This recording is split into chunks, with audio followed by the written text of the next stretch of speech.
America ইরানের সাথে 2 সপ্তাহের একটি সিজফায়ার ঘোষণা করেছে, কিন্তু আমি একটা বিষয় জানার জন্য প্রচুর কিউরিয়াস যে ইউএসএ কত বিলিয়নস অফ ডলার নষ্ট বা ধ্বংস করেছে ইরান এই যুদ্ধে। ডেটা অনুযায়ী যুদ্ধের শুরুর প্রথম মাসেই আমেরিকার প্রায় $1.4 বিলিয়ন থেকে $2.9 বিলিয়ন ক্ষতি হয়েছিল আমেরিকার। 27 মাস সৌদি আরবিয়াতে আমেরিকার প্রায় $500 মিলিয়ন কাছাকাছি একটি E-3G স্যানিটারি AWACS এর সাথে সাথে প্রায় 3টি KC-135 এয়ারক্রাফটকে ধ্বংস করে ইরান। তার সাথে সাথে 12টি MQ-9 ড্রোনকেও শুটডাউন করে ইরান এবং ইরাকে UH-60M ব্ল্যাক হক হেলিকপ্টারকেও ধ্বংস করেছে ইরান। কুয়েতে 3টি F-15E ডিস্ট্রয় হয়েছে ফ্রেন্ডলি ফায়ারে, যার রিপ্লেসমেন্ট কস্ট প্রায় $282 মিলিয়ন কাছাকাছি। শুধু তাই নয়, $2 বিলিয়ন কাছাকাছি মিডল ইস্টে থার্ড মিসাইল ডিফেন্স সিস্টেমও ডিস্ট্রয় হয়েছে UAE, সৌদি আরব এবং জর্ডানে।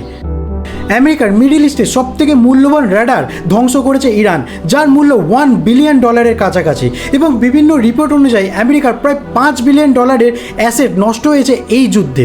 তাহলে প্রশ্ন হচ্ছে, আমেরিকা এই যুদ্ধকে ডমিনেট করেছে না স্ট্র্যাটেজিক্যালি ডমিনেট হয়েছে? এটা তোমরা কমেন্টে আমাকে জানিও।